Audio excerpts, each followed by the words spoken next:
Superpowers for good, shaping the fate. Investors and dreamers open the gate. Supercross stands loud, proud and true, building tomorrow for me and you. Hello everyone, we are so excited today. We have with us Bill Gates and Rotary International President Barry Rassin. You do not want to miss this episode. Bill, why polio? Well, polio is a terrible disease, and as our foundation was getting involved in global health, we saw that Rotary, CDC, UNICEF, WHO had partnered together back in 1988. And getting rid of a disease is kind of the ultimate goal for all these infectious diseases. It's only happened once before with smallpox. They were making a lot of great progress, so we joined the partnership. And we worked together on a lot of tough countries. India looked like it'd be tough, Nigeria. Now, we're down to 2 countries, so the possibility that no kids will ever be paralyzed again, even without having to spend lots and lots of money, that appears within sight. Is there a personal reason for you, or is it just the global picture that motivates you? Well, the idea that a world with our resources couldn't focus on preventing these individual tragedies, it just seems crazy. There was a lot of energy back in the 50s when the vaccine was created. The March of Dimes was all about polio. They funded the creation of the very first vaccine. And, it's easy to forget this because it is in these fairly poor, difficult countries now, but that's not really just. We shouldn't have children anywhere who get this. I was in India and met the girl who sadly was the last child paralyzed by polio. And it's even worse to be paralyzed in a developing country than it is in, say, the United States. President Barry, you have had the opportunity now to be partnered with the Gates Foundation for a long time, a number of years at Rotary. What are the key lessons you've learned from the Gates Foundation as you've been partnered in this effort to eradicate polio? I think the beauty of it is that we recognize that when we do things together, we can do so much more. The GPEI partnership that we had worked so well because we were working together. To have the Bill and Melinda Gates Foundation come along and join us gave us that much more power, not only the funding, but the technical expertise that they brought to the table. And those are the kind of partnerships that Rotary wants to do more of so that we can accomplish more. I mean, polio is just one problem in the world. There's a whole lot of other ones that we're addressing on a smaller level, but we want to be able to deal with every single one of them. So if Bill calls you up in 3 weeks after the Rotary convention in Hamburg and says, we need Rotary to partner with us on X, are you in? We're in. I'll tell you right now. And make a note of that. It might be malaria he comes to us with, because we already do a lot for malaria. We do a lot for water. We have our 6 areas of focus that we do work around the world in. But no, this is a wonderful partnership. And we were talking earlier, and I was saying we need to continue the 5-group partnership for the long term. Polio may be gone at some point. We know it's going to be gone at some point, and we need that infrastructure to stay in place so that we can work on other things in the future. This, to me, is a long-term partnership that is going to make our world a better place. You once said, Bill, that polio was your foundation's top priority.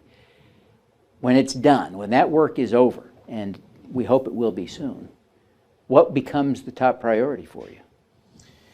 Yeah, we work in a lot of areas. Polio's our biggest area of spending. HIV is our second biggest, and then malaria would be our third biggest.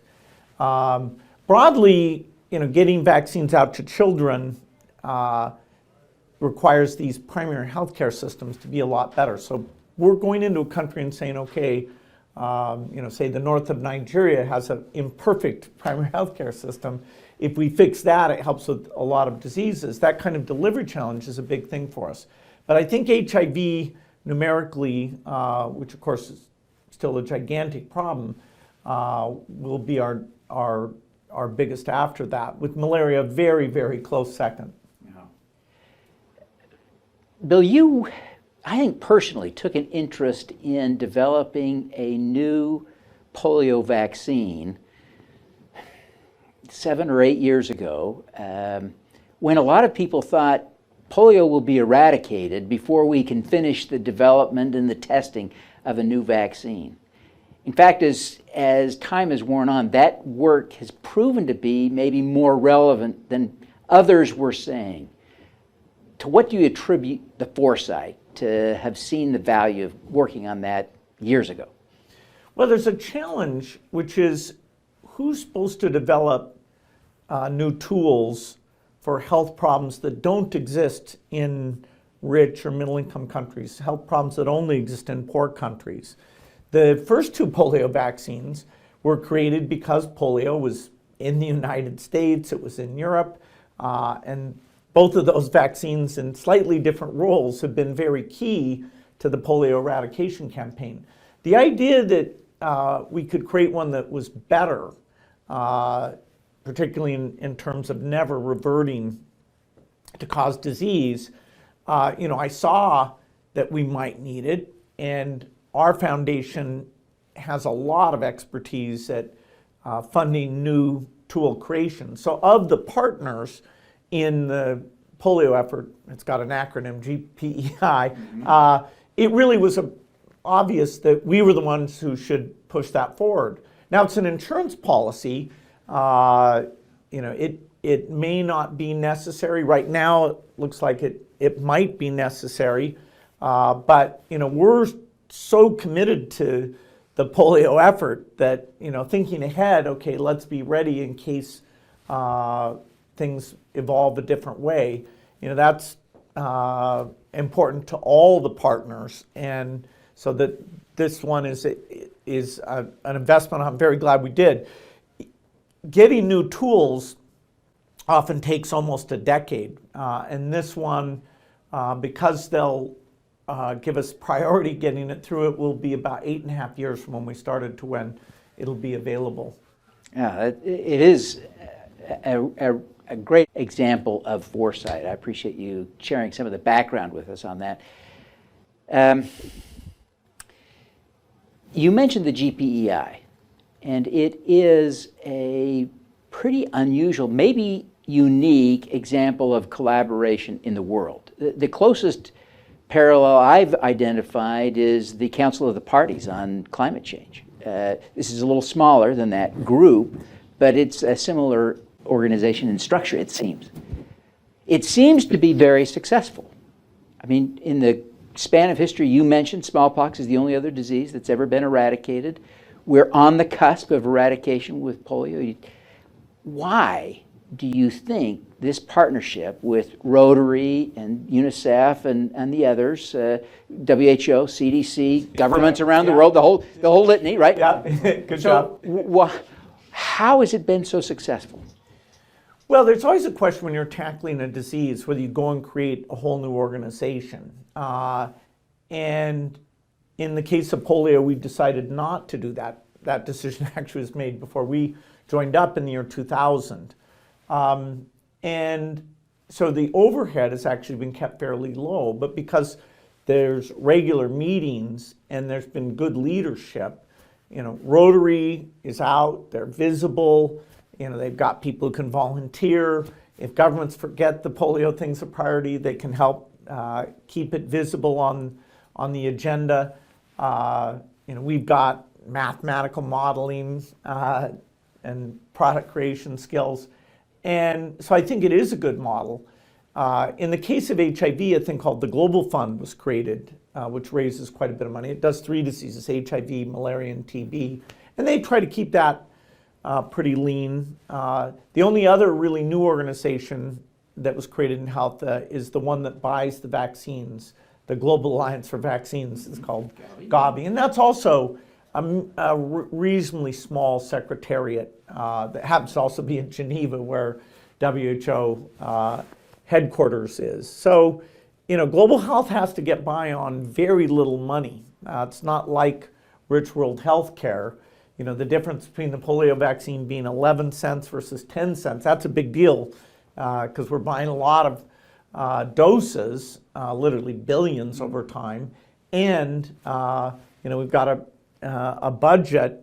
It's in some ways you can say it's a large or small number. It's about $1 billion a year that we'll spend for this 5-year plan that takes us from this year to 2023, where we hope to start the post-polio period. Yeah. Download a free copy of How to Make Money with Impact Crowdfunding.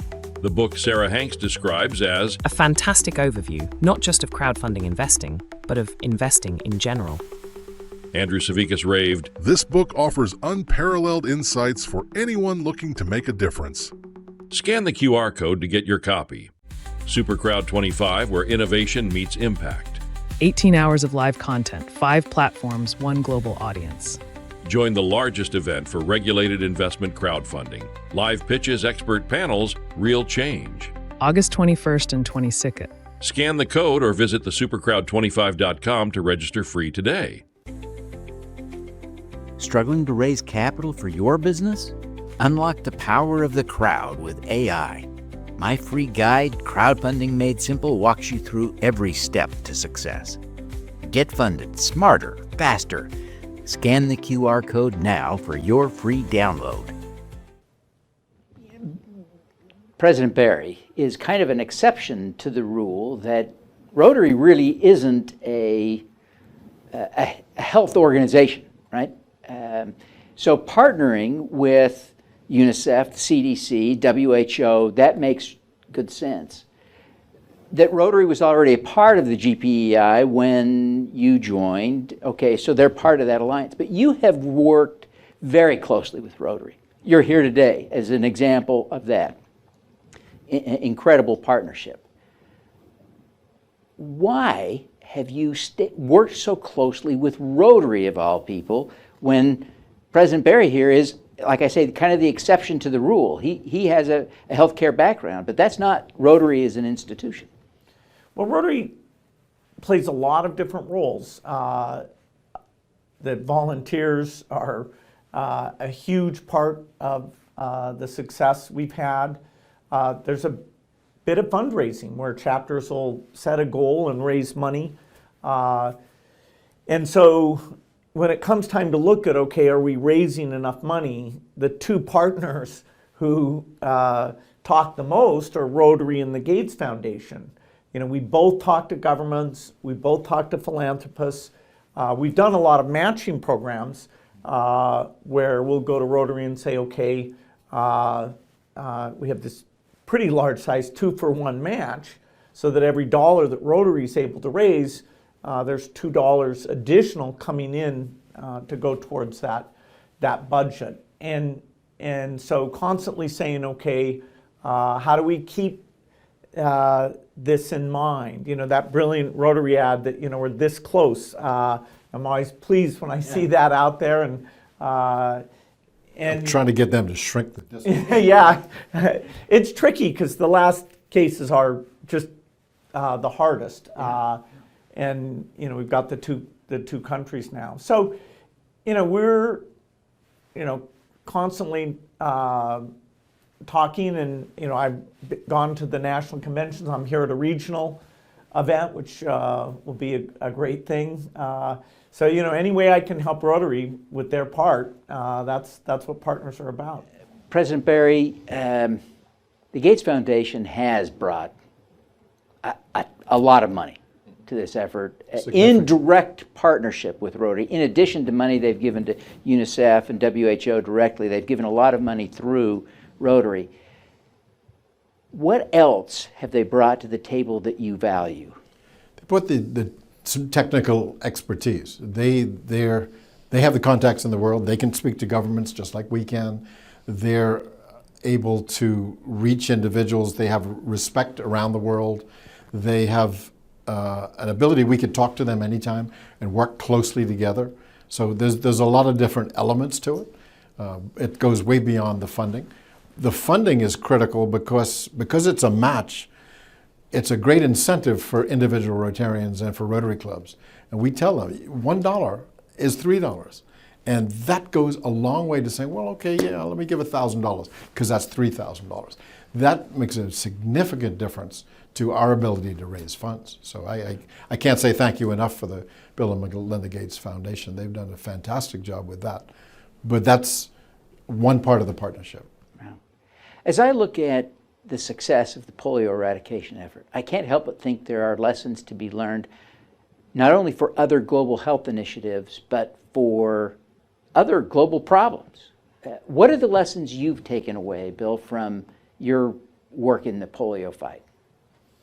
Well, polio's had to pioneer a lot of things. For example, a lot of governments don't know how many kids are living in an area. And if you want to go do a polio campaign and say, okay, did we get a high percentage? You need to know that denominator.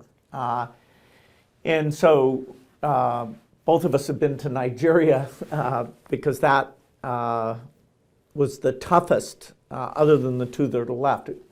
The north of Nigeria was significantly the most difficult place, and they didn't have those numbers. And so our quality measures really weren't guiding us, which kids we were missing. We didn't even know how many. And so this idea of mapping out where the kids are, that turned out to be a key tactic. Now, it's not just polio, that all this routine immunization, you'd like to be able to say, okay, let's look in the register, how many kids were signed up there. So polio's had to pioneer a lot of things that will be a legacy to the world of global health. We were also talking about another example that happens to be from Nigeria, is that when you have experts in mapping and supply chains, when a crisis breaks out, like the Ebola crisis, then you can take what we call the Emergency Operations Center and the various disciplines there, and polio can spare some of that capacity to go over and deal with what, in that case, threatened, because of the population of Nigeria, to be 6 times larger than everything that happened in the 3 heavily affected countries. And if polio hadn't been there with those skills and willingness to help out, then the Nigeria Ebola situation, instead of being less than 20 cases, would have been many, many, many thousands. So we're always tracking what are we bringing besides eradicating polio, and making sure we're not distracting, that we're a net addition to the capacity and the funding. In fact, polio is actually funding some things that as that budget is being brought down after eradication, we have to be careful at a few things. We have to find other sources of funding, because a lot of the general vaccination expertise and work, actually, the polio campaign is maintaining a fair bit of that right at the moment. A few years ago, you wrote about superpowers in your annual letter. What is your superpower? Well, if I have one, it has something to do with optimism about scientific innovation and being able to gather teams of people, whether it's, we talked about disease modeling, where there's it's a whole deep expertise to help us predict where we're not getting coverage, what we need to do, or people who know about vaccine manufacturing or running big trials. And so my experience at Microsoft was assembling teams of engineers and understanding what was on track, off track, being patient for things that in that case usually took 5 or 6 years. And in the world of medicine, unfortunately, it's like 10 years. The HIV vaccine, between when people started working on it and when we'll finally have one, that will have been almost 25 years.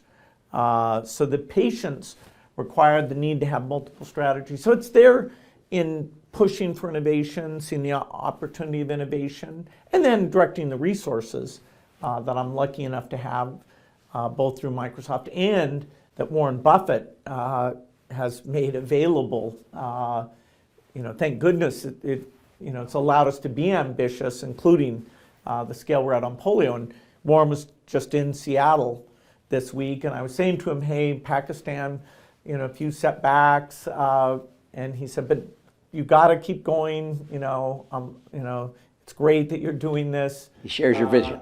Yeah, and he, because he's older, he saw polio in the U.S. I didn't, I was just a kid when it was still, I was born in 1955 when it was really tailing off. There were a few cases out into the 60s. The year of the Salk vaccine, I think. Exactly. 55, yeah. And, so he in some ways, it's more visceral that, yes, this is a cause that you got to stick with it. President Barry, what's your superpower? Our theme in Rotary this year is to be the inspiration.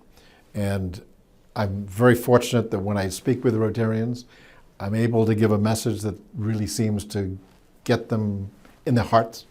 And we're seeing them do more than we've seen before.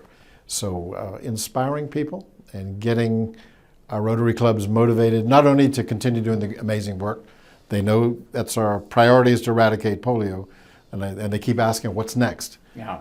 Just let's finish polio. Let's not have a next yet. Excellent. We are getting the sign that we are out of time, but President Barry, would you take just 30 seconds and tell everyone who's watching how they can contribute to the fight against polio? Really important. Meet with your Rotary Club, meet with your district. You can do it online. It's about as easy as you possibly can to make any kind of donation. We have recognition that we can give you when you do. It's so easy. And meet a Rotarian anywhere. There's 1.2 million of us around the world, 200 countries. We have 200,000 Rotaractors. Talk to any one of them, they'll tell you how easy it is to donate, because you want to donate because you want to be able to stand up when we said we've certified that polio is gone, that each and every one of us was a part of that. So people can donate at Rotary.org, right? Correct, yes they can. Excellent. Bill, President Barry, thank you very much for being with us. Thank you, appreciate the time. Let's do some good. Great, thank you. Thank you very much. Thank you. Our video and sound recording for this episode was led by Matt Slotemaker of 12 Acre Films with the able assistance of Nathan Slabaugh.